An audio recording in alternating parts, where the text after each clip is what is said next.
você vai ter, o recado é, se a gente não faz, é alguém fala. E aí ele percebe essa discussão, que a pauta, a agenda, ele pode ser observado hoje, eu acho que é feito que se organizou com essa agenda. Eu acho que a gente pode pensar em speakers que chegaram no horário. Pessoal, boa tarde a todos, a todas. É uma honra ter vocês aqui participando nosso primeiro ato no ano de 2026. E a gente está tendo a honra aqui na frente do ambiente de negócio de receber o Márcio Freitas, ex-ministro do governo Temer, com quem eu tive a honra também de trabalhar por 2 anos e com quem eu aprendi e sigo aprendendo muito. O Márcio foi ministro da SECOM, da Secretaria de Comunicação, é consultor hoje e eu posso falar com tranquilidade, ele é um dos analistas políticos mais competentes e com um olhar e uma percepção muito particular, seja pela inteligência e experiência, seja pelas conexões e acessos que você tem e que te ajudam a construir os cenários que você constrói. Portanto, Márcio, bem-vindo e trago a notícia para vocês também de que o Márcio passa a ser o nosso consultor político aqui da FPN, o que também muito nos honra e vai nos dar uma qualidade de análise política que poucas entidades possuem. Portanto, Márcio, bem-vindo, a palavra é sua, já temos aí um bom número de participantes, aos quais eu agradeço mais uma vez pela participação. Márcio.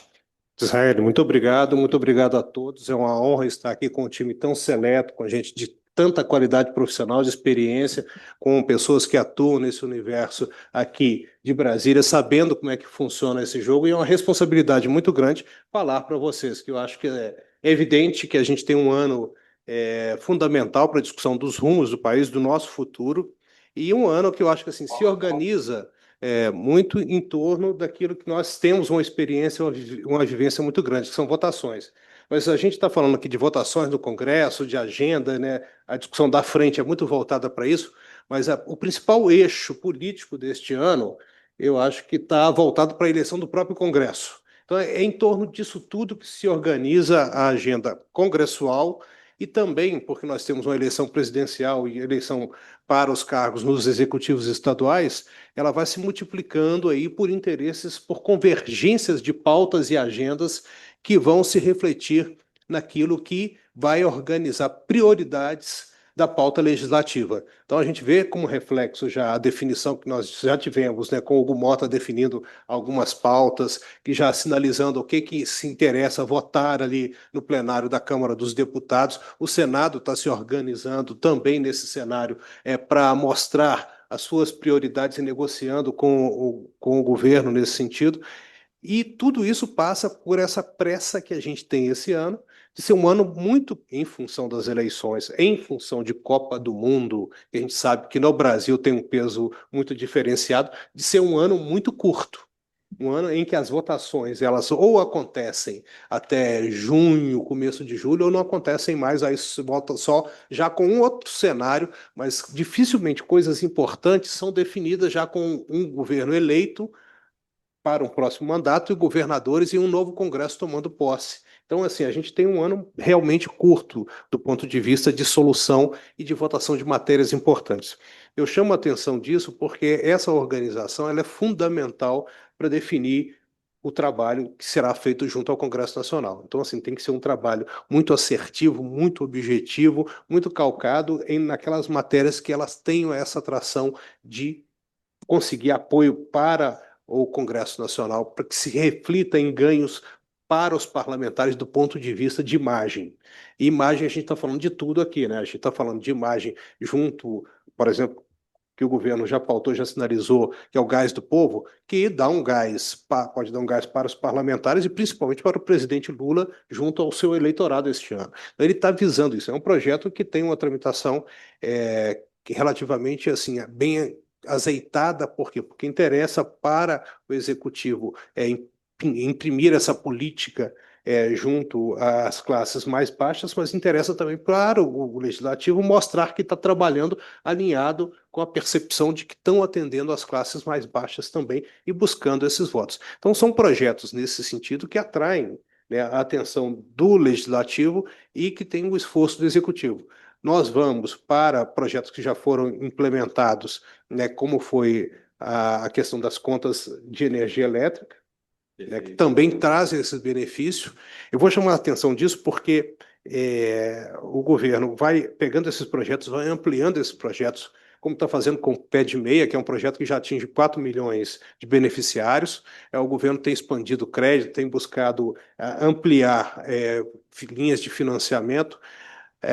E, curiosamente, eu vou chamar a atenção disso, mesmo assim enfrenta dificuldades em relação à popularidade do presidente, que não aumenta, que parece que enfrenta uma resistência, enfrenta um teto. É evidente que a gente está falando isso antes do momento eleitoral, então isso, claro, diante da dinâmica de disputa ali, mas hoje o cenário mostra que o presidente tem dificuldades de ultrapassar um certo limite para traduzir isso em benefício. Mas, claro, dentro do jogo eleitoral vão trabalhar muito com essa perspectiva. Então, esses projetos que estão lá, que trazem benefício e que podem ser utilizados na eleição, eles serão tratados como prioridade. Aí nós temos aqueles projetos que, evidentemente, eles têm uma duplicidade, eles têm dois pontos de vista. Vamos dizer assim, a questão da segurança pública. É um clamor da sociedade, é um dos itens que mais chama a atenção em pesquisas, porque sempre aparece como um dos principais problemas que o cidadão identifica no país. Ele atrapalha investimento, ele afasta, muitas vezes, empresas que querem vir para o Brasil. Determinados estados, eu já conversei com empresários que falam, não quero ir para determinado estado, porque lá o problema de segurança é maior do que em outro. Então, é a opção do empresário. E, diferentemente de outros temas, é o tipo de assunto que afeta todo cidadão, do mais simples à elite. A elite, sim. É um dos temas que tem realmente uma capacidade de, me permita. Não, é perfeita a sua análise, porque se você tem hoje, no Rio de Janeiro, por exemplo, né, desde no governo Temer, 800 comunidades, a Polícia Civil, a Polícia Militar não conseguiam ter acesso a essas regiões.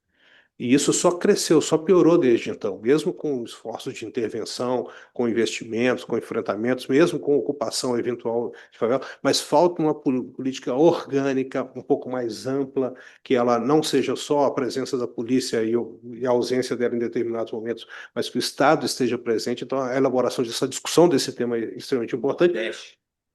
Se você vai em regiões metropolitanas como o Recife, você vai no Ceará, onde isso tem aumentado, você vai no Rio Grande do Norte. Então, assim, é um problema que tem se generalizado, inclusive no norte do país.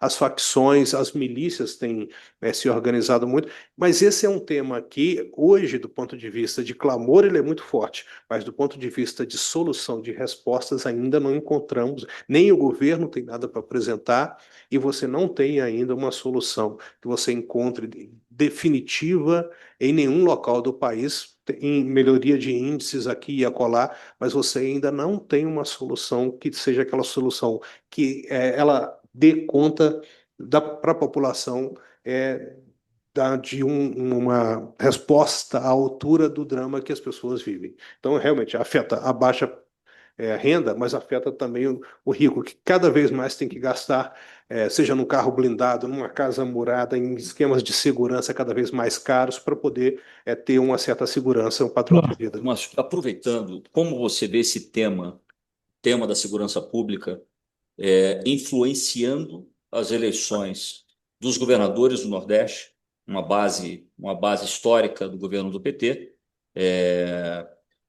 e isso pode trazer reflexos para a eleição do presidente Lula, e esse é um tema que o Centrão e a oposição vão explorar assim, muito durante esse ano, E eu imagino que a PEC não deve ser aprovada muito rapidamente, até para poder desgastar ainda mais o governo. Como é que você enxerga, falando do tema segurança pública, como é que você enxerga esse tema influenciando as eleições nacionais em função da realidade, sobretudo do Nordeste?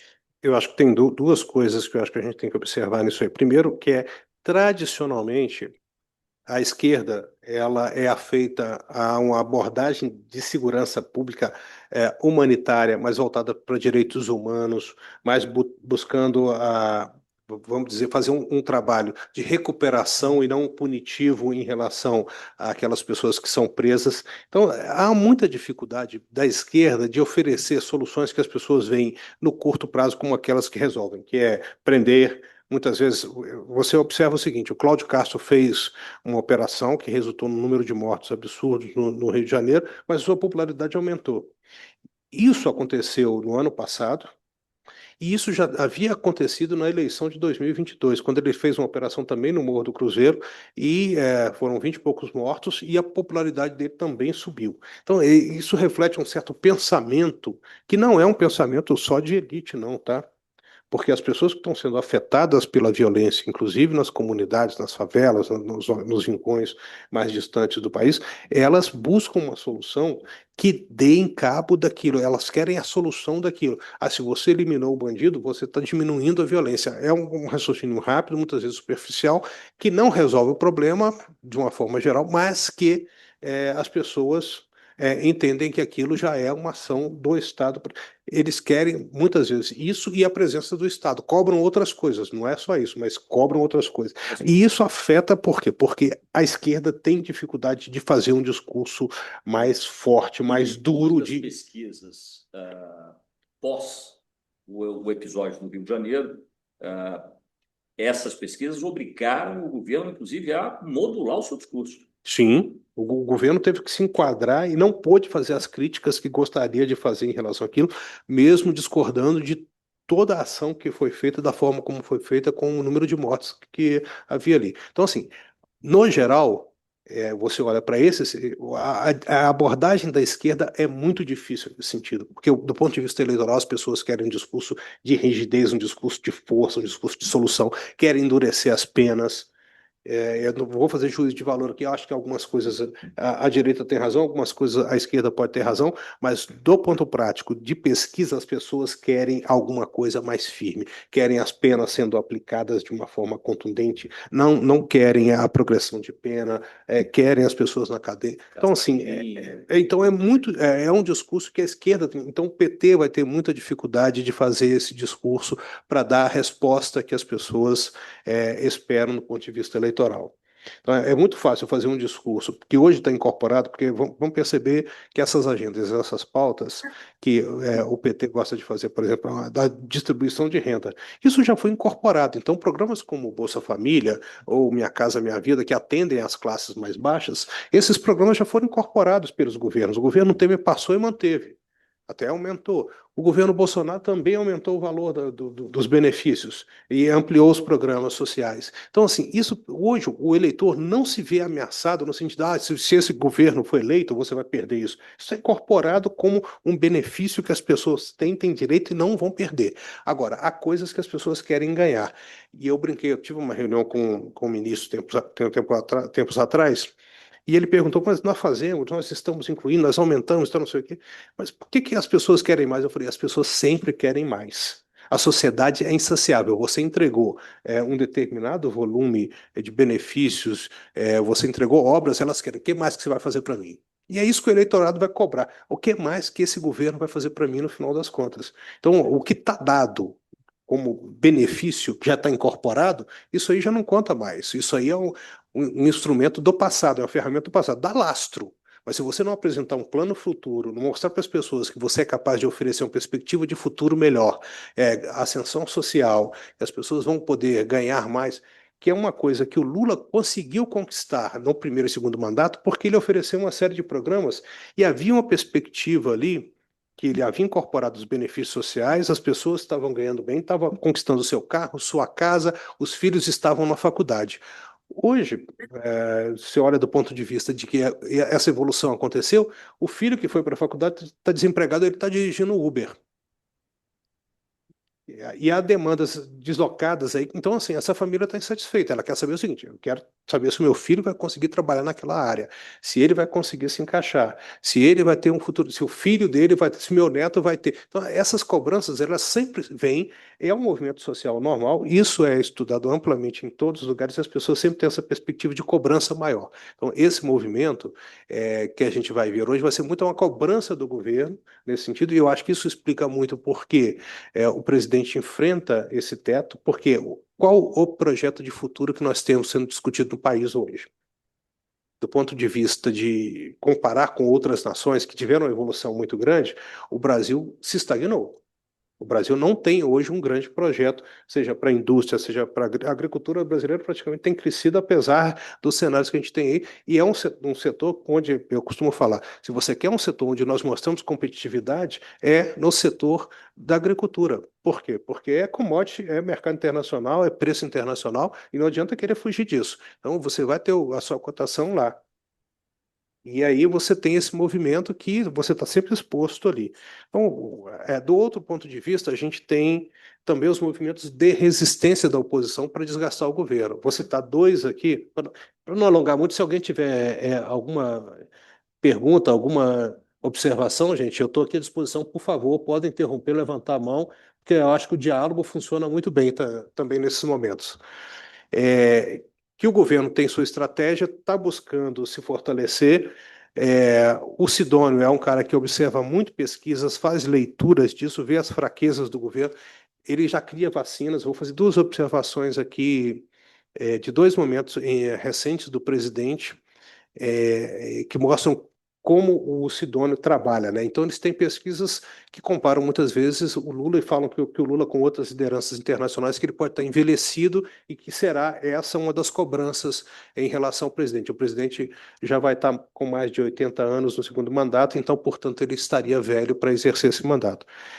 Dois momentos deste final de ano, nas férias do presidente, ele aparece mostrando a musculatura, ele de sunga, que ele está bem fisicamente e tal, não sei o quê. E outro momento acontecendo no final do ano, e volta e meia eles estão colocando isso, que é o presidente tem um evento, uma cerimônia no Palácio do Planalto, e tem a rampa que ele volta para o gabinete e ele volta correndo para mostrar que ele está em plena forma física. É uma forma de neutralizar eventuais críticas e dúvidas sobre a saúde e a condição física do presidente para continuar governando. Então, esses movimentos parecem simples, mas eles são recados que serão trabalhados, já estão sendo trabalhados do ponto de vista de comunicação e serão muito trabalhados durante a campanha. Então, mostrar essa vitalidade do presidente, essa força dele para neutralizar essas eventuais críticas. Então, assim, a gente tem um profissional de comunicação que olha para a campanha o tempo todo, pensa em termos de marketing eleitoral e orienta o governo para fazer isso, e faz com competência. Então, não vamos brincar com o presidente, com o Sidônio, não, porque eles estão ali para julgar esse jogo e para ganhar a eleição. A oposição, hoje, trabalha em duas frentes que eu acho que são interessantes, que uma a gente não sabe que ela é tão ampla, ela tem tantas implicações, ela está tão enraizada em diversos poderes do país ou relações, que é a questão do Banco Master, que tem se revelado uma dor de cabeça, seja para o judiciário, Congresso e para executivo e executivos.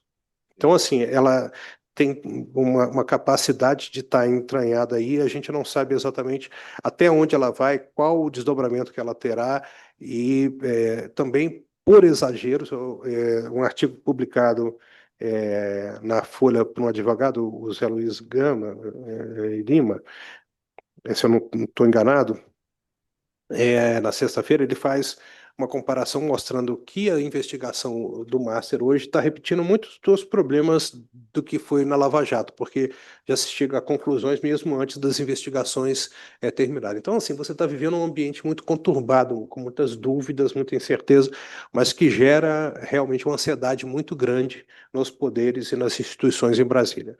A outra é a CPI do INSS, que a gente sabe que tem agora, no final do mês, começo de março, a questão da sua renovação, e ela hoje ela é uma CPI que traz dor de cabeça para o governo, porque é um escândalo que estourou agora e que a oposição tenta trabalhar com aquela coisa, roubar de velhinhos é muito feio, e isso é um discurso fácil, simples, mas que ele pega muito.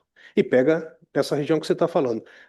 Nordeste, onde há problema de segurança, há esse problema de você atingir, e você sabe que em certas cidades do Nordeste, você vive basicamente, essas cidades vivem porque tem Bolsa Família e porque tem INSS. E falar que está roubando tem um peso enorme nessas cidades. Então, eu acho que quando você junta as duas coisas, insegurança com o roubo das aposentadorias dos velhinhos, isso pode causar um estrago se isso for trabalhado do ponto de vista de comunicação. Claro. Pergunta que Depois tem uma pergunta também do Guilherme Fará, que já levantou a mão. Por favor, Fabrício. eu queria saber se dá tempo para o governo trabalhar a segurança pública de forma a transformar isso num ativo para eles. É difícil, estava vendo ontem a entrevista do governador do Piauí, né, e todos os programas que eles colocaram ali. Aliás, nem parece do PT quando está falando, né, quando ele fala de alguns temas, né, porque está com um olhar mais moderno. E o outro é mais geral, pergunta mais geral sobre a eleição em si. É uma eleição de mudança, você acha? E isso é claro, mas é uma eleição de mudança em que a oposição pode ser favorita, de fato, porque assim, se você pegar, né, tudo bem, né, questões sociais, tudo isso já está um pouco no pacote do PT, é difícil você escalar um pouco mais, até porque você tem algumas visões ali um pouco já desgastadas, né? Mas, por outro lado, você tem um candidato que é filho do ex-presidente, né? E aí o tema da democracia volta, aí as pessoas olham e falam, putz, né? Mas espera aí, né? E semana passada a gente teve na Anshan com o Kassab, né? Por uma coincidência ótima, ele trouxe o Caiado naquela semana, disse que vai lançar. A minha apareceu no nosso evento ali, como convidado que a gente já tinha feito, né? E a sensação que me dá é que assim, né? Nunca sei o que o Kassab está jogando, né? Mas que dá para levar essa candidatura alternativa para o segundo turno, meio como foi São Paulo, né?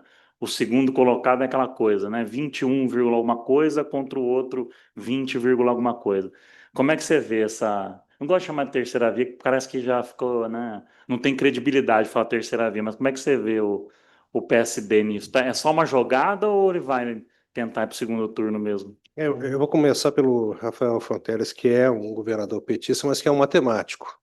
Então, assim, ele é uma pessoa que vê o mundo, eu acho que sobre um ângulo diferente. Então, ali a conta realmente é 2 mais 2, 4. Então, ele é um cara muito pé no chão. Acho que ele tem é realmente um perfil diferente do petista tradicional. Acho que ele traz uma série de valores, mas do sentido de observação, de gestão, ele tem tido resultados e tem tido um trabalho diferenciado. E tem tido conflitos até internos dentro do PT hoje, até por essas posições dele. Então, eu vejo é, ele trabalhando com temas com uma visão pragmática, mas eu acho que demorou muito tempo para que essa visão pragmática dele e mais objetiva ela chegasse aqui em Brasília. Então, acho que o tema da segurança hoje, no curto prazo, você não tem como trabalhar alguns resultados. Você não vai ter nada para apresentar em termos, fizemos uma operação, nessa operação pegamos dinheiro do PCC e tal. E aí você contamina uma coisa que tá tudo muito misturado ali. Então, assim, tem riscos em você contaminar determinadas instituições, pessoas, e eu acho que assim as investigações ainda estão muito no início para você chegar no final e cravar certas coisas que estão sendo cravadas. É muito fácil você botar o PCC numa manchete. Provar as conexões depois, para mim, é uma outra coisa que ainda está faltando nessas investigações e esses links.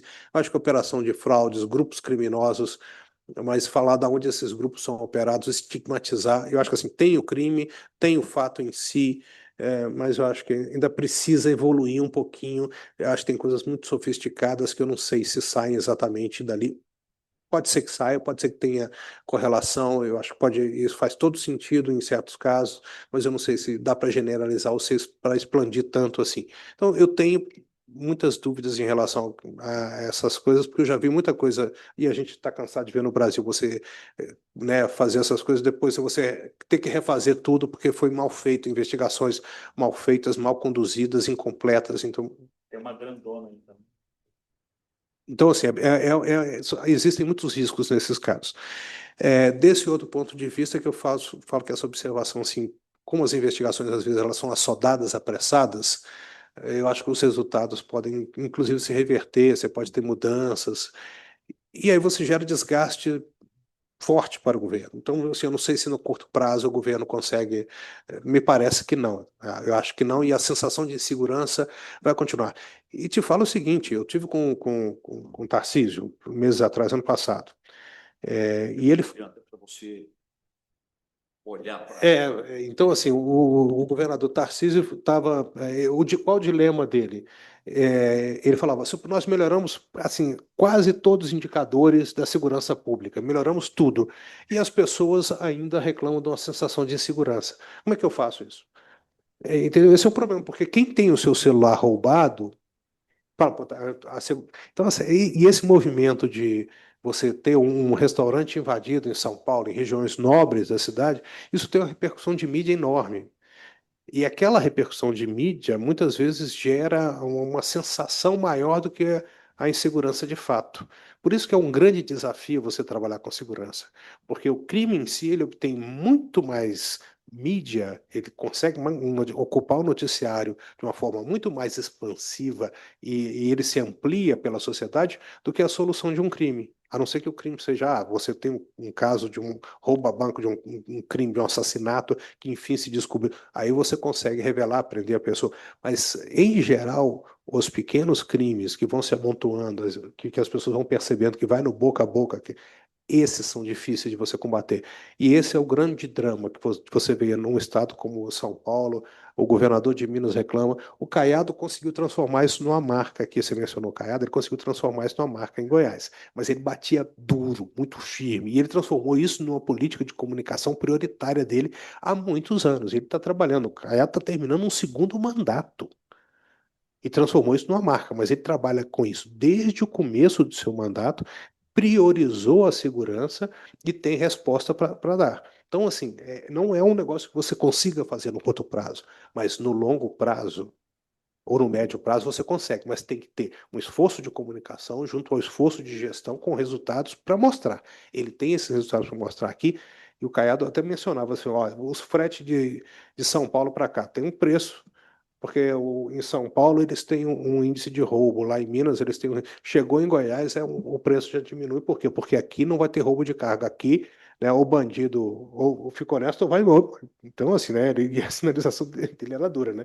Ou se enquadra ou vai embora daqui, porque aqui não tem jeito, né? A segurança vai agir. Então, essa que eu acho que é a construção, né, da segurança, não é de curto prazo.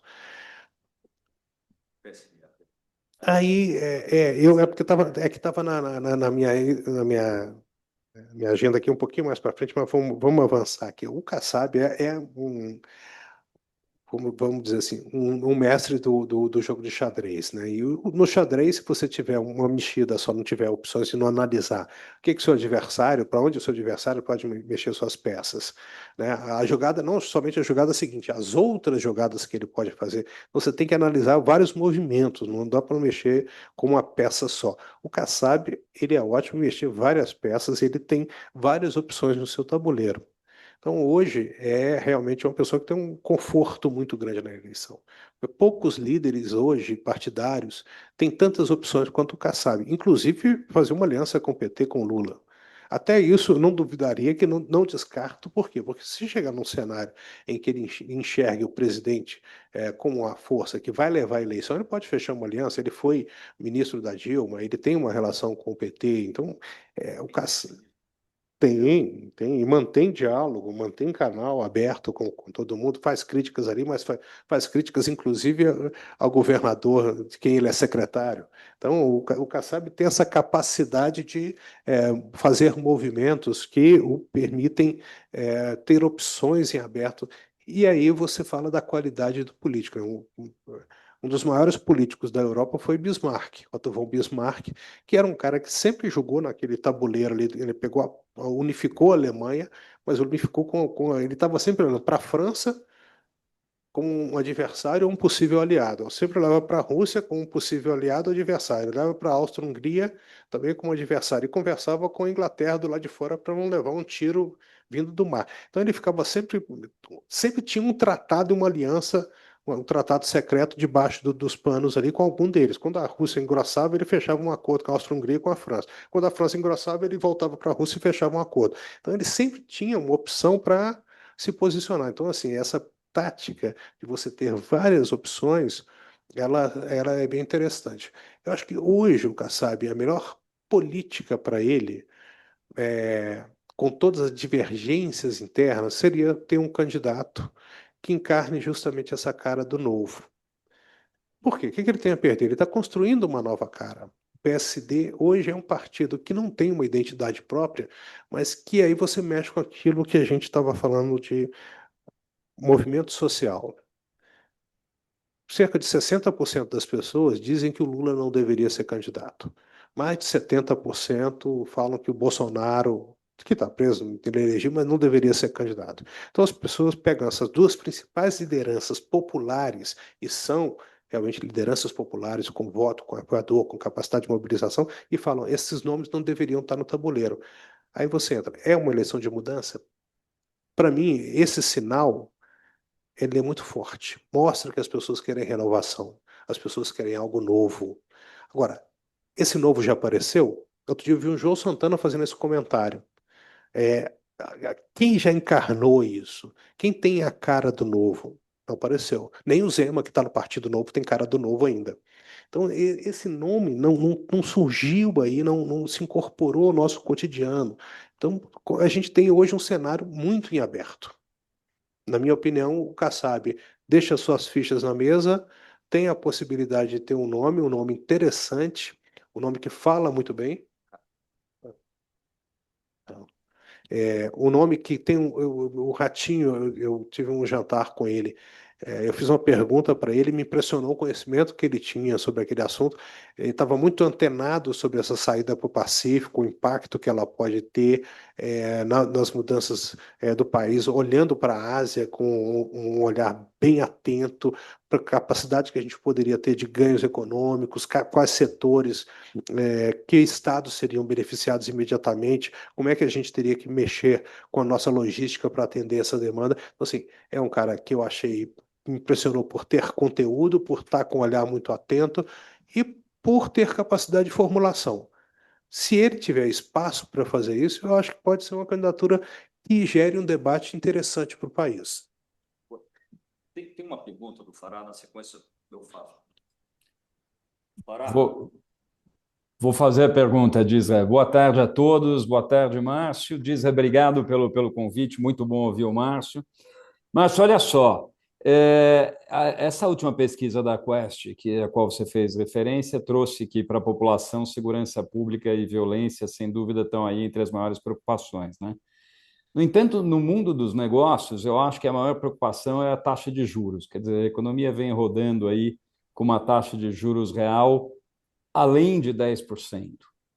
E isso não é sustentável, é uma coisa que todos os economistas apontam que pode durar algum tempo, mas não pode durar para sempre, sob o risco de você levar empresas aí a problemas financeiros graves, até a quebradeira geral, etc., porque os negócios, poucos negócios têm uma rentabilidade boa o suficiente para gerar uma taxa de retorno aí de 15%, que é a taxa básica, e as empresas acabam se financiando a muito mais do que isso, né? Fora as empresas muito grandes, as empresas médias, quando vão ao banco aí pegar financiamento, obtêm taxas de juros maiores do que essas que a gente vê nos bondes, nas CRIs, nos CRAs de grandes empresas.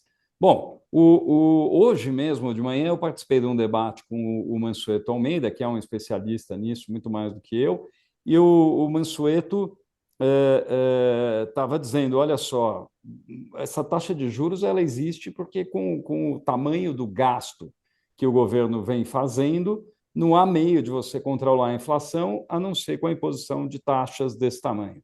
Ou seja, o Banco Central só vai poder mexer na taxa de juros, não nos gritos de seja lá quem for, até do próprio presidente da República, mas sim quando você tiver um realinhamento, uma redução importante de gasto público, ou pelo menos um plano minimamente crível, porque o mercado está pronto para acreditar, o mercado quer acreditar num plano minimamente crível.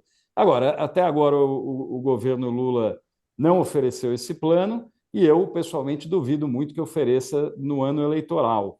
Então, a pergunta, e acho que tem impacto fortíssimo para as empresas todas que compõem a frente, que compõem a CNC, que compõem toda a economia do Brasil, quando é que a gente vai ver do governo um plano crível de rearrumação dos gastos públicos que permitirá, então, uma redução importante da taxa de juros? Desculpe. Você coloca uma questão que eu já discuti. O Mansueto é um craque, em primeiro lugar. Assim, ele realmente fala muito corretamente. Ele foi secretário de Tesouro ali quando eu estava na Secretaria de Comunicação. E ele trabalha com um dado muito real. Temos esses juros e o principal preocupado, se quer baixar os juros para um patamar razoável, deveria ser o governo. Só que o governo não trabalha com essa perspectiva, trabalha com a perspectiva esse ano de mais gastos, porque precisa de ganhar a eleição. E aí, como eu falo, assim, você precisa de ganhar a eleição, você precisa de ter um certo controle político. O Congresso vai pressionar para liberar emendas, né, numa quantidade absurda até junho. Então, o governo tem essa máquina de produzir dinheiro, de gastar, ela vai estar funcionando este ano de maneira acelerada ali até junho, começo de julho. Esse é um drama. É porque os juros não vão cair este ano e o governo não tem condição de sinalizar uma redução de despesa, porque o eleitorado vai discutir. Mas mesmo assim, se você discutir em 2027, e esse eu acho que é o drama principal, 2027 você deveria fazer essa rediscussão, debater esse tema. Mas como o governo que está gastando muito, que está prometendo na eleição gastar e criar, e porque o governo vai prometer cada vez mais, como é que ele vai chegar para o eleitorado em 2027 e passar por aquele processo que o Fernando Henrique passou com o dólar, ou que a Dilma passou em 2015, quando 2024, em 2014 estava gastando rios de dinheiro para se reeleger, mas chegou em 2015 colocou o Joaquim Levy para conter as despesas. Ela perdeu popularidade, perdeu base no Congresso Nacional e acabou sofrendo um impeachment. Então, esse governo vai ter um drama em 2027, que é fazer determinadas escolhas. Isso é insustentável. O nível de endividamento do governo, o nível de gastos é insustentável. A gente já está começando a perceber que temos que rediscutir uma reforma da Previdência pelo nível de déficit que a gente tem acumulado ano após ano. Mas como é que você vai fazer esse movimento de rediscussão? Como é que o governo vai trabalhar isso? Você coloca um problema que eu não tenho a resposta. Eu tenho mais dúvidas em relação a isso do que respostas. São muitas interrogações que surgem sobre esse tema e como o governo vai fazer. Então, a gente olha para o cenário muito complicado. Mesmo assim, a gente vê que o Brasil e dado o contexto internacional, se a gente tinha alguma previsão deste ano, que a gente falou, olha, o Brasil vai ter dificuldade, vai ter problema com controlar a inflação, os investidores vão estar se afastando do país porque é ano eleitoral, é ano de instabilidade, e aí o amigo do Eduardo Bolsonaro lá, o Donald Trump, resolveu ajudar o Brasil. Ele fez um movimento que tornou os Estados Unidos hoje, pelos diversos conflitos comerciais internacionais que ele criou, ele tornou os Estados Unidos hoje um centro instável. Então, era um país onde todo mundo fugia para o dólar quando você tinha instabilidade no mundo, em qualquer parte do mundo. Hoje não, hoje as pessoas não estão indo lá porque a instabilidade está nos Estados Unidos. E aí os dólares estão vindo para cá, a inflação está caindo e nós estamos recebendo investimentos aqui, mesmo que sejam...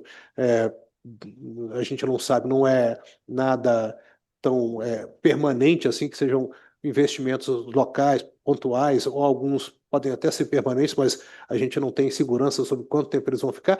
Hoje, o Brasil é mais estável do que os Estados Unidos. E essa contradição que a gente tem é que está favorecendo, inclusive, o Lula. Então, a direita americana está ajudando muito o presidente Lula nos seus objetivos de alcançar a reeleição. Muito bem, obrigado, Márcio, É pela isso, resposta. Tem Eu uma, compartilho acho que basicamente das mesmas dúvidas. Às vezes eu vejo a ministra Simone Tebet dizendo que depois das eleições será o momento para conversar sobre realinhamento de gastos públicos, mas aí quando eu acredito nisso, eu me sinto meio como um personagem que só os mais velhos vão se lembrar, que é a velhinha de Taubaté. Belo personagem. Obrigado, Fará, pela pergunta. Nós temos uma pergunta ali do doutor Paulo Cavalcante. Por favor, Paulo. Gente, boa tarde a todo mundo, Nabil, Castilho, a turma toda aí do Instituto Unido do Brasil e as pessoas novas também que estão participando com a gente, estou vendo muita gente da CNC. Gente, veja bem, o Márcio de Freitas, eu estava olhando que eu venho defendendo isso já há um bom tempo, o Nabil também sabe disso, né, e o Castilho, que eu defendo uma ação da nossa classe, da associativista, da classe produtiva do Brasil. E a gente sabe também que nossas pautas, participamos e fizemos bastante trabalho já, né? O Instituto vem fazendo trabalho há muito tempo já e muito bom.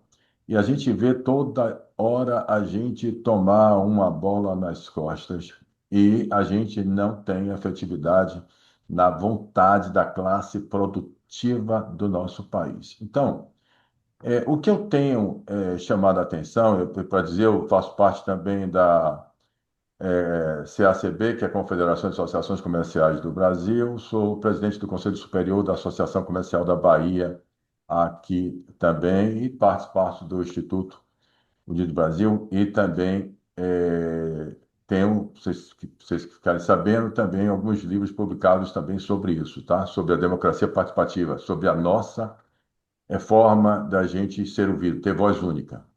E o que eu tenho defendido é que a gente precisa urgentemente ter voto. A gente precisa urgentemente ter uma campanha nacional, isso eu tenho provocado, inclusive, tanto buscando a CNI, CNA, CNC, todas as confederações também, aqui, começando aqui pela Bahia, né, como os presidentes das federações da Bahia, e também na CACB. Eu acho que cabe a gente a aproveitar os recursos que já estão sendo investidos em marketing. No início, o doutor Márcio de Freitas falou sobre essa questão do marketing de massa, né? De uma mudança cultural. Hoje, o empresário, o produtor brasileiro, ele é demonizado e criminalizado. E eu vou lembrar a vocês que a gente tem como mudar essa cultura, como aconteceu, um exemplo claro que com certeza o Márcio de Freitas conhece também, quando houve a Chama da Liberdade Feminina em 1929, né? Que fez com que todos nós fumássemos. Fumava em avião, fumava em restaurante. E depois nós fizemos uma campanha também massiva aqui no Brasil e hoje a gente não fuma mais. Essa mesa que está aí da reunião não tem um cinzeiro, mas nós fumávamos até no restaurante, fumávamos até dentro do hospital quando nossos filhos nasciam. E o que é que eu estou chamando a atenção com isso? Eu acho que já tem dinheiro, o Sistema S cobra uma taxa compulsiva, né? Que a gente paga, já tem dinheiro para marketing. Eu acredito que o marketing psicológico, o marketing de massa, capaz de começar a promover na população brasileira a autoestima cidadã produtiva, traria para a gente, é isso que eu estou propondo, traria para a gente uma coisa que a gente não tem ainda, que é voto, né? O que a gente vê muito é os nossos políticos, nossos representantes políticos eleitos, com medo, por exemplo, de votar contra uma jornada de trabalho. A gente sabe disso, sabe que eles viram para a gente e disse para a gente assim: se eu for votar nisso aí, eu vou perder a eleição, eu vou dizer que eu sou contra o trabalhador. Isso é uma realidade que a gente sabe, que todos nós que estamos aqui sabem. Se alguém quiser discordar de mim, fique à vontade, tá? Então, eles não votam, são poucos aqueles que têm coragem de levantar a voz e defender efetivamente uma coisa que a gente sabe que é ruim para o nosso país, que é a diminuição da nossa jornada de trabalho. Falamos sobre isso todos os santos dias e existe alguns, sim, que abrem a boca e têm coragem de defender essa pauta. E assim como outras pautas também. Nós estamos vivendo esse achatamento, né, esse exagero de tributos. Toda hora, Castilho, aí na Bio, eu, todos nós participamos de uma discussão bastante exaustivo em relação à reforma tributária e fomos surpreendidos de respeitado com tantas taxas e taxas e taxas mais em cima da gente. Então, o que eu acho, e aí é uma provocação, e isso eu tenho feito, não é só a convocação para que todas as confederações da classe produtiva do Brasil se unam exatamente em pautas estruturantes, pauta de nação, e aí vir com essa questão cultural, de mudança de transformação cultural do povo brasileiro, para que a gente valorize quem é que sustenta esse país, quem é que faz justiça social, que na realidade a justiça social, eles são, como eu chamo sempre, síndico do condomínio chamado Brasil. Mas quem mantém, quem paga a taxa de condomínio somos nós trabalhadores, nós produtores.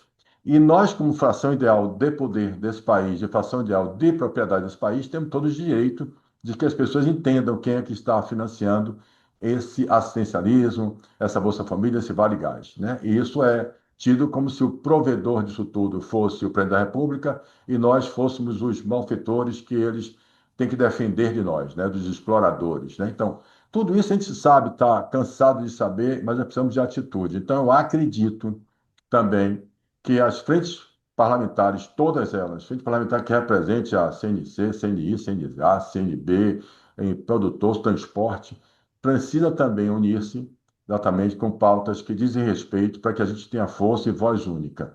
Essa não é praticamente uma pergunta, é mais um manifesto, tá? É o que eu acredito, é que eu estou lutando, batendo, inclusive que eu defendo dentro daqui do IUB, que eu defendo em todo lugar que eu estou. Tá? A gente precisa começar a deixar de ser espectador e começar a fazer essa campanha, gastar um pouquinho com a campanha nacional de valorização a quem produz riqueza nesse país. Essa é a minha posição, Márcio. Se você tiver alguma coisa para acrescentar ou para discordar, fique muito à vontade. E a todos vocês que estão aqui, vamos lá, se acostume um pouquinho com Paulo Cavalcante e Paulo na Máquina. Estamos juntos. Ô, Paulo, é um prazer ouvir você falando dessa vontade de mobilização, que eu acho que isso é importante. A gente trabalha com construção de narrativas, de imagem, processo de comunicação, e tem que ter um propósito. E eu vejo que muitos setores estão se organizando. Eu vi isso acontecer nos últimos anos ali, a presença, por exemplo, dos evangélicos no Congresso Nacional, e hoje eles conseguem negociar, por exemplo, com a Receita Federal, acordos que você não imaginaria anos atrás. Por quê? Porque eles se organizaram. Eles elegeram representantes e a bancada deles é unida para tratar deste tema hoje. Então, eles chegam lá no Barreirinhas hoje com uma força brutal, porque antes eles passaram pelo gabinete do presidente da República. E isso é força, isso é poder. E eles exercem isso com organização, com planejamento e com coragem. Eles fizeram muito bem isso. Então, para colocar, só para complementar, eu diria a você o seguinte: se você parar para analisar a CNC que está aqui presente, ela tem dito no seu site 7 milhões de associados. A CACB tem 2 milhões de associados. A CNA apresenta no site 5 milhões e 500 mil associados. A CNI apresenta 1 milhão e 300 mil associados. Isso dá quase 16 mil associados produtores. Como você falou, a frente parlamentar da Igreja Universal do Reino de Deus, por exemplo, elege, tem uma, e fa- e tem uma bancada no Congresso Nacional, que a gente sabe, significativa, porque se organizaram e cada pastor, cada manda, né, manda votar em alguém e eles votam. A gente, empresário, precisa aprender a nos organizarmos, entendermos que os 16 milhões, fora que a gente pudesse continuar fazendo, também poderíamos colocar e ter uma bancada no Congresso Nacional expressiva. A gente precisa entender que todas as frentes, apoiando, deixando que nossos representantes não tenham medo de perder voto, a gente pode também formar a nossa bancada e ter uma expressiva, né? Realmente com apoio, sem nossos representantes com medo. Mas a gente precisa desse apoio. E o apoio que eles querem é voto. Essa é a posição, pegando a carona, Márcio, o que você falou, é organização, frente parlamentar, e se cada um de nós virarmos um bispo, né, do produtividade, da rede de produtividade desse país, a gente pode também fazer com planejamento, fazer uma boa bancada e começar também a participar dessa transformação do nosso país, assim como você falou, que o Kassab faz muito bem, né? É um maestro em ali ficar tocando barco, e nosso querido e admirável, que eu admiro muito também, é o Michel Temer, né? Que é outro craque. Então, a gente precisa também aprender a fazer política, né? Para a gente possa conseguir nossos objetivos. Obrigado, gente. Eu até encerrei, viu? Desculpe aí me estender. Excelente, excelente, Paulo. Antes de passar a palavra para a doutora Nara, me permitam até trazer algumas novidades aqui, e que vai exatamente em linha, Paulo, com o que você disse. Nós temos a sorte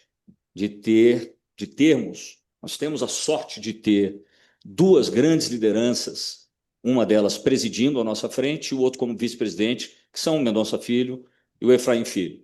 São parlamentares historicamente dedicados e muito próximos do setor produtivo brasileiro. O Efraim é mais do que reconhecido como um parlamentar que dialoga com todos os setores da economia. Acho que qualquer setor, quando tem um tema de alta relevância, busca falar com Efraim e com Efraim Filho e com Mendonça. E o Mendonça está num momento especial por ser o relator da PEC, da segurança pública, que é um tema que já foi aqui discutido, é um tema que hoje dá alta visibilidade na imprensa. E há um compromisso de ambos, especialmente do presidente Mendonça Filho, Paulo, de fazer isso que você acaba de mencionar, que é construir uma rede de mobilização no Congresso Nacional por meio da nossa frente parlamentar, que hoje, felizmente, vem ganhando adesão de cada vez mais novos setores da economia. Então, e o Mendonça tem uma posição particular, porque ele sabe que não vai conseguir discutir todos os temas e liderar todos os temas. O Mendonça trará grandes nomes para a nossa frente parlamentar que liderarão comitês temáticos, para que a gente possa ganhar em transversalidade, como eu já disse aqui em algumas das palestras, e ganhar profundidade, verticalidade, e para que a gente tenha mais tração no Congresso Nacional. Então, esses comitês temáticos mobilizarão mais setores e mais parlamentares. Agora, tem um elemento que foi dito aqui, você muito bem colocou, Paulo. O elemento eleição, para alguns temas, pode nos ajudar, mas na maioria deles nos traz dificuldade. Você falou muito bem da escala 6x1. Esse é um tema em que a própria oposição já vem sinalizando que não votará contra. Não devem votar a escala 4x3, porque aí seria um absurdo e seria decretar o fim do nosso país. Mas é bem possível que passe uma 5x2, e o nosso trabalho vai ser de tentar buscar mitigar esses efeitos, trabalhando fortemente no Congresso Nacional. Esse é um tema absolutamente prioritário aqui da Frente Parlamentar, e o Mendonça está muito, muito ciente do que essa pauta representa de impactos negativos para o setor produtivo brasileiro, para todo ele, desde o comércio até a indústria e serviços. Só complementando, acho que é importante você mencionar isso de ter lideranças que têm capacidade de influência, capacidade de mudar, de pautar, ou de mudar projetos no Congresso Nacional. Vou lembrar aqui que o próprio setor já teve um grande representante, que eu acho que assim, fazer uma homenagem a ele, até porque trabalhamos juntos também no governo, que foi o Afif. O Afif teve um trabalho importantíssimo de criar uma lei para micro e pequenas empresas, um trabalho que que deu muitos resultados, eu acho que foi extremamente produtivo para o país. Então, assim, eu acho que quando você tem lideranças que são respeitadas, que têm capacidade de se organizar ali, elas também conseguem firmar posição para o setor. Mendonça é um cara que já conseguiu grandes projetos, entendeu? Ele conseguiu o ensino médio, fazer a transformação do ensino médio e mudou todo o sistema político brasileiro quando introduziu a reeleição. Então, assim, aquilo foi uma mudança. Então, é um parlamentar que já tem um histórico importante no passado, né, e que mostra a sua capacidade, a sua habilidade política, capacidade de influência dentro do Congresso Nacional. Pessoal, boa tarde. Só para não querer interromper, mas o Márcio, muito bom ter você aqui. Uma coisa importante é esta relação que está todo mundo colocando e levantando alguns nomes. O Afif é alguém que participa muito, tá? Ele está sempre com a gente, já esteve aí várias vezes e é mais uma voz, assim como os líderes das federações da indústria e do comércio que nós temos que agrupar para poder ter essa voz forte no Congresso Nacional. Mas é importante essa lembrança que você fez. Obrigado, Castilho. A doutora Nara quer fazer uma pergunta, já está com a mão levantada há algum tempo. Por favor. Boa tarde para todos. Primeiro, muito feliz, Márcio, de tê-lo conosco. Eu acho que você vai somar muito, vai nos ajudar muito. Então, é muito importante aí o seu diagnóstico. Bom, a pergunta que ia fazer já foi feita, já foi comentada aí pelo Paulo, complementada pelo de Israel, mas de qualquer forma gostaria de ouvir de você, Márcio, porque há uma preocupação enorme em relação a 6x1, né? A classe empresarial, nós, inclusive, já tivemos algumas reuniões, hoje, inclusive, com a BVTEX, a preocupação no setor produtivo ela é muito grande. Então, e eu gostaria que você falasse um pouquinho, porque se isso realmente prospera, uma vez que nós temos hoje um ano curto, né? Nós estamos falando em março que formação de comissões, abril descompatibilização, aí nós temos Copa do Mundo, nós temos festa junina, e aí sim, nós vamos ter 2 meses para se trabalhar a eleição nesse país. Então, eu queria que você falasse um pouco do desdobrar dessa 6x1, se há possibilidade mesmo disso prosperar, embora o governo vai trabalhar duro por isso. O que você acha? Como é que vai se dar esse ano em relação a algumas matérias, inclusive a 6x1? Ô, Nara, prazer também estar com você aqui. Eu acho que é o seguinte, Nara, é aquela coisa que a gente está falando, a pauta que atrai o deputado, senador neste momento, é a pauta que traz dividendos políticos para ele. E essa pauta, ela está um pouco pacificada que as pessoas, que a população vai ganhar. Mesmo que as pessoas não entendam qual o reflexo disso no mercado de trabalho real, o impacto nas empresas, que talvez isso até funcione ao contrário, né? Mas a visão assim, vou trabalhar menos. E você sabe que por uma questão cultural, né, enquanto os chineses estão trabalhando mais, enquanto você tem países, Estados Unidos, as pessoas trabalham no final de semana, e essa discussão é muito mais individual para você fazer o seu acerto de trabalho do que uma questão coletiva que você faz uma regra geral.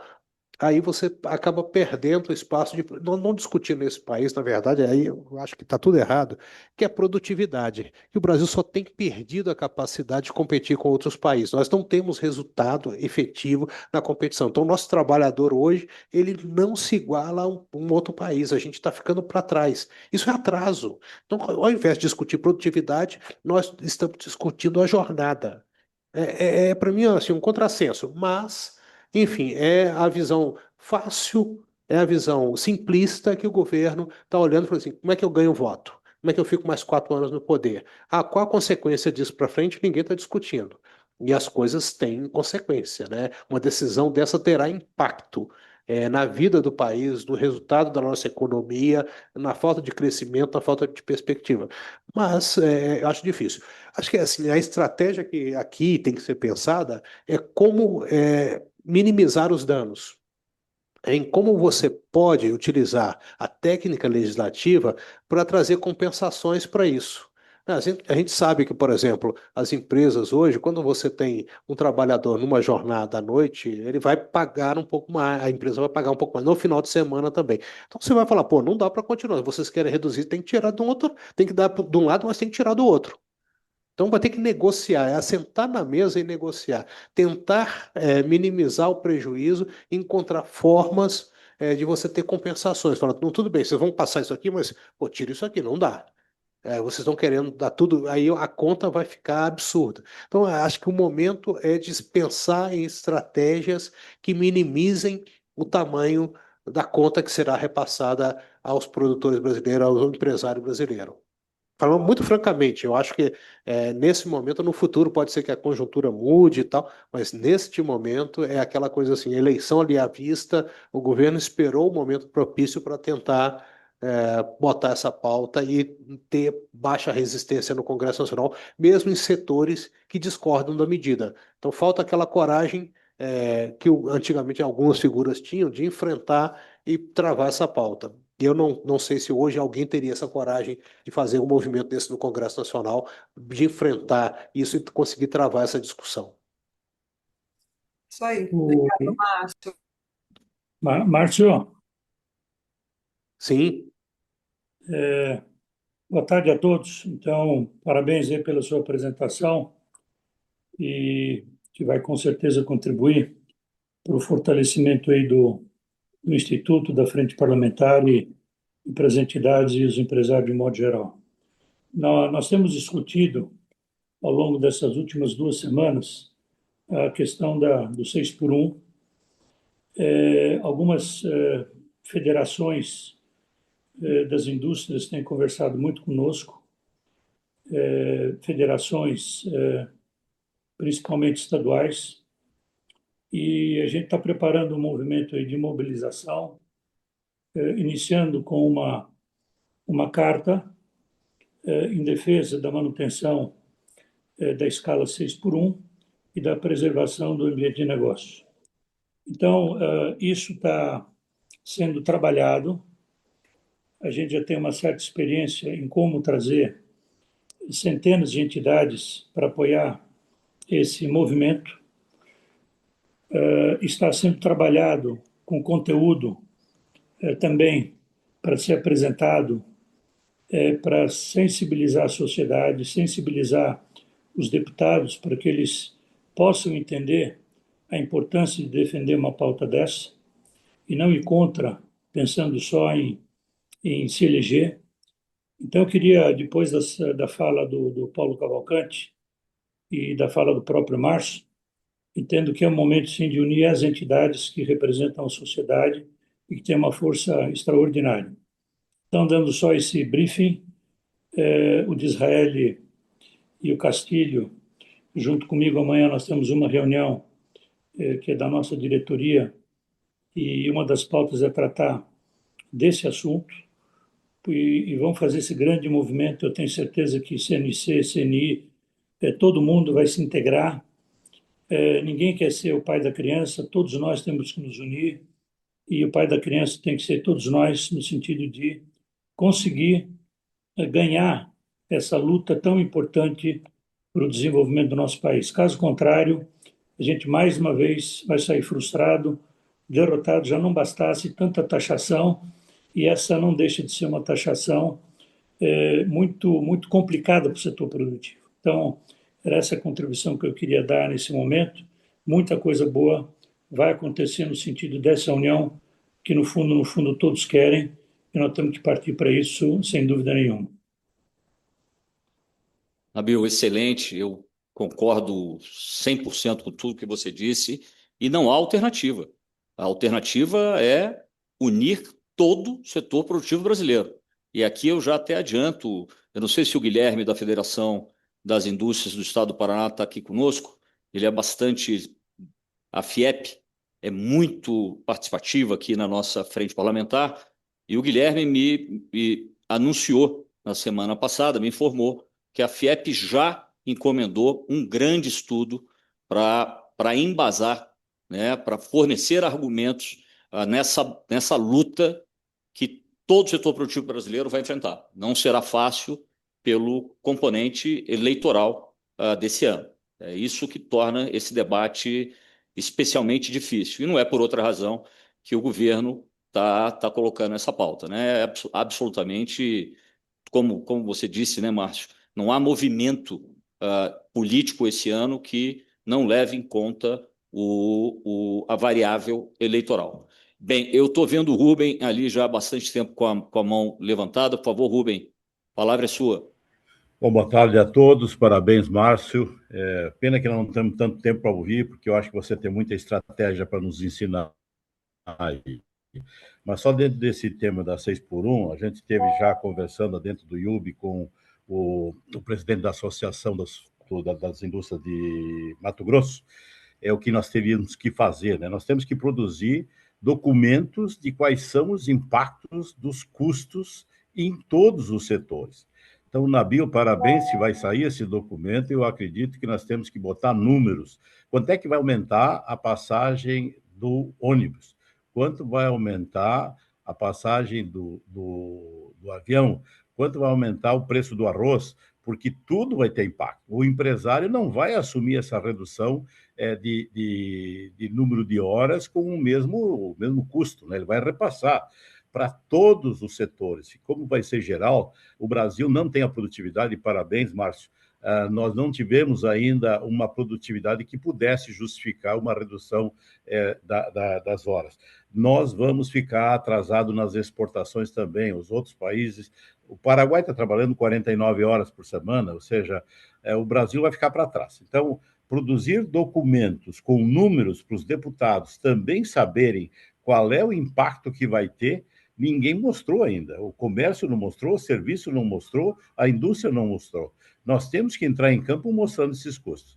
Então, o Paulo também falou essa questão, temos que nos mobilizar e, sim, pedir compensações, seja na desoneração da folha ou alguma outra contribuição que nós deixamos de pagar.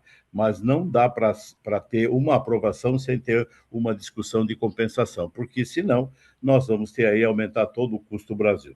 Bom, mas o assunto que eu tinha mais era para falar contigo, era com o Ricardo Alban, a gente fez praticamente uma reunião dizendo de que nós precisamos entrar em campo, porque essa vai ser a eleição mais importante do país, da história do país.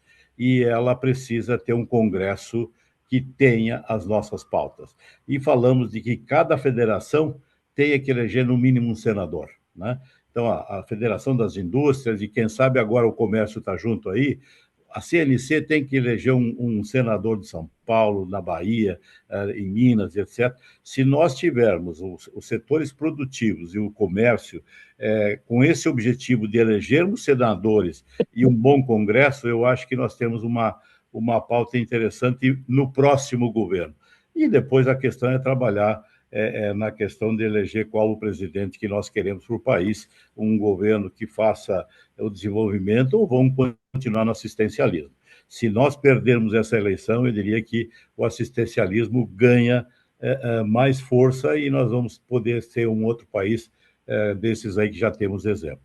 Então, quem sabe a gente possa também trabalhar com essas federações para eleger senadores e deputados que estejam alinhados com o crescimento, com o emprego, com a renda, com as oportunidades. Era isso. Então, qual é a estratégia que nós temos que ter para fazer isso, Márcio? Você que é o nosso guru aí, possa nos orientar aí. Não, mas eu acho que você já deu uma linha muito interessante, Rubem, porque você em primeiro lugar, você já fala, precisamos ter dados, precisamos ter informação. Isso é fundamental para as pessoas tomarem decisão. Se você não sabe do que está falando, você não consegue saber para onde ir. Então, eu acho que, assim, comparativo, e você falou uma outra coisa interessante, você citou, o Paraguai está trabalhando mais que o Brasil. Esse comparativo com outros países, inclusive países que estão atrás do Brasil no cenário internacional, de tempo de produtividade, de jornada de trabalho, esse comparativo é importante para a gente chegar para o Congresso ali e mostrar, olha, vocês estão produzindo, é isso aqui. E esse cenário é que vai gerar um dano para a economia brasileira. A gente precisa ter argumento, e argumento é informação, né? Se você tem a informação qualificada, ele se torna um argumento forte. E aí você vai trabalhando isso, disseminando isso, seja para o Congresso Nacional, seja para a sociedade, seja em redes sociais. Você vai espalhando isso. Quanto mais você conseguir fazer, atingir pessoas de amplos espectros. E você menciona um outro caso, tem que ter um senador. Eu acho que o Efraim é um bom nome, assim como Mendonça. Eu cheguei no Congresso Nacional, comecei a trabalhar no Congresso Nacional. Eu era um menino ali, chegando ali, e eu passava perto do Roberto Campos. Eu passava perto do Delfim. Eram pessoas que a gente olhava assim, mas eles a gente sabia que a gente ia perguntar, a gente tinha que se preparar para fazer uma pergunta, porque senão ele olhava, ele te dava uma aula, né, e te colocava no canto. Então, assim, você tinha que conhecer um pouquinho, até para se dirigir a eles. E eles formavam ideia no Congresso Nacional, eles tinham a capacidade de influência, que era um negócio fantástico. Então, isso, Dornelles, durante muito tempo, Dornelles. Então, se você tinha parlamentares ali que tinham essa capacidade de influência, e eles já tinham acesso a diversas entidades, eles estavam sempre conversando com setores produtivos, com grandes empresários brasileiros de diversos ramos, diversos segmentos. Então, a capacidade que eles tinham de levar essa posição, traduzir aquilo em discursos, em posicionamentos ali e de influenciar era muito bom, porque isso que você falou é fundamental. Você tem que ter gente para vocalizar bem o seu setor. Tem que ser, se você tiver isso, tiver essa capacidade de se organizar politicamente do ponto de vista de comunicação, você diminui os riscos do seu negócio. E é isso que é fundamental ser feito. Você tem que trabalhar preventivamente para defender, para organizar, para não deixar chegar a discussão nesse momento que chegou agora. Eu acho que isso é importante ver a mobilização de vocês agora. Por quê? Porque ela tem que ser permanente, para defender o setor, para formular propostas, projetos. E eu vou dizer uma coisa: eu tenho visto cada vez mais a falta de formulação de projetos, seja do Executivo, seja no Congresso Nacional. Então, criar um centro de pensamento aqui, um think tank, para formular, para pensar, é extremamente importante. Obrigado, Márcio. Obrigado pela pergunta, Rubem.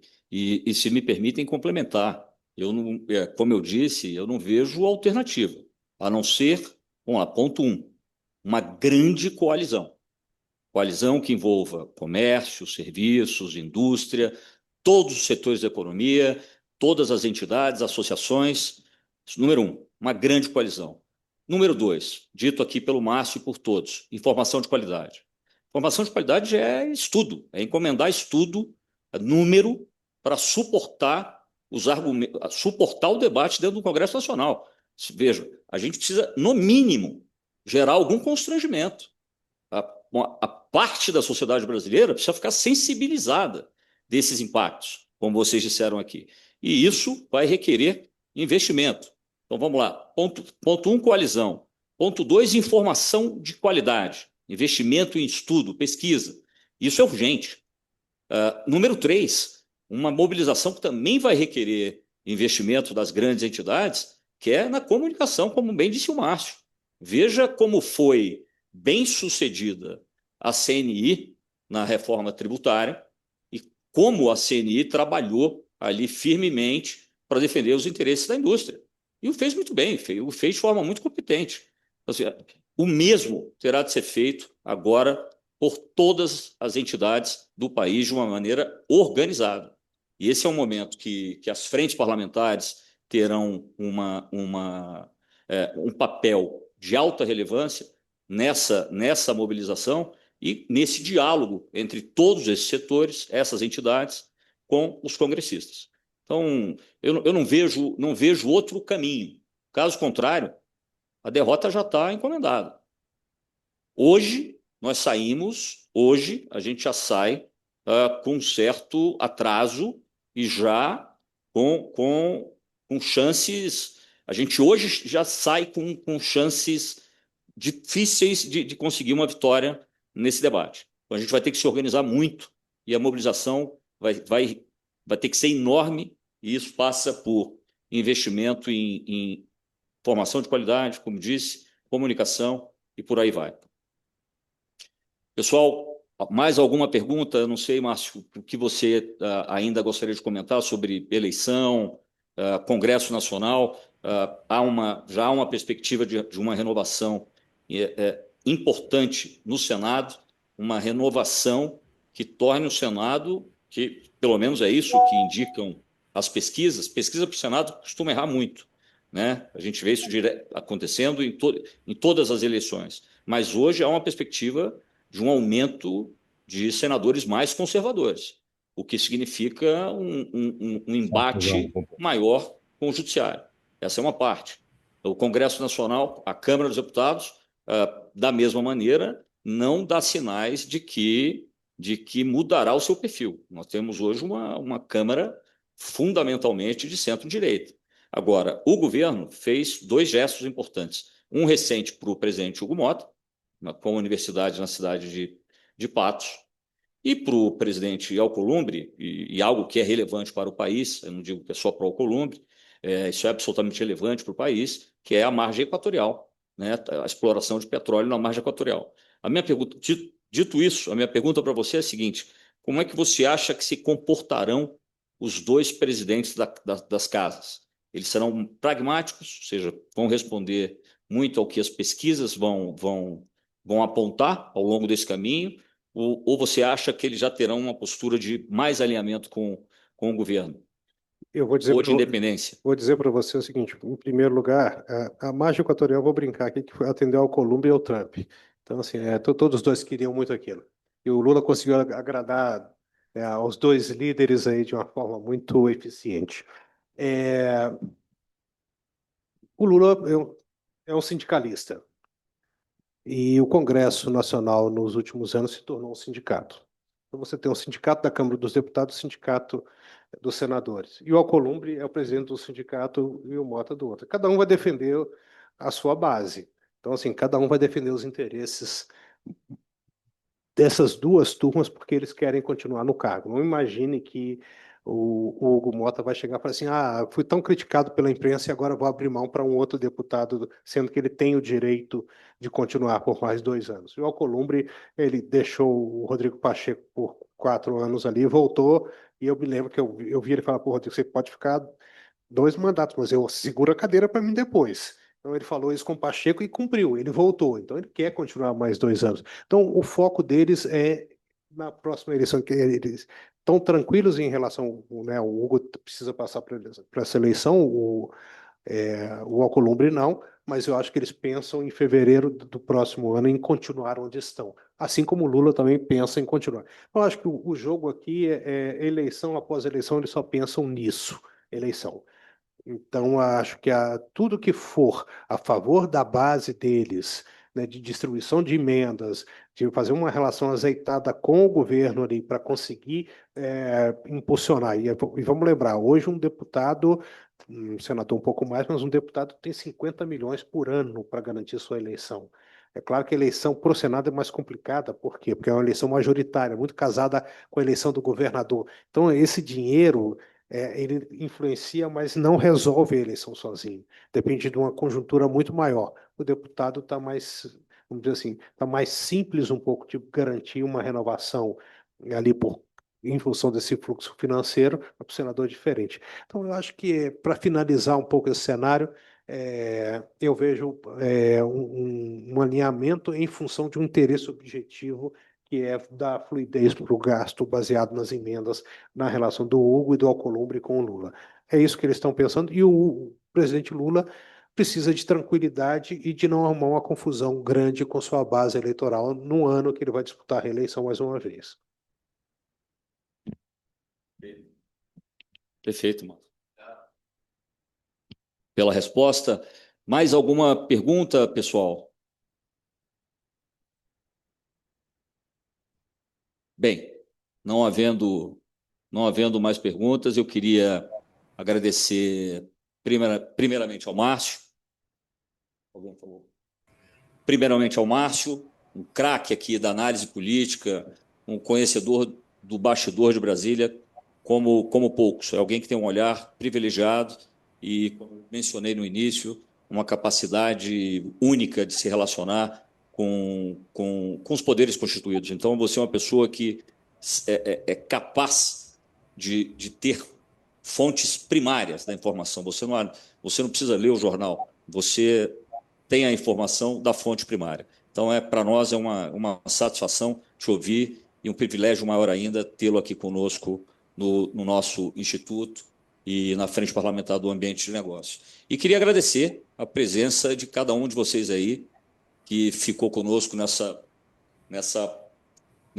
durante esse tempo, 1h20. Obrigado pela participação de todos, pelas perguntas, e teremos mais e mais eventos como esse, e o Márcio nos trazendo sempre informações sobre o cenário político brasileiro. Toda segunda-feira a gente mantém aqui o nosso encontro de às 17 horas.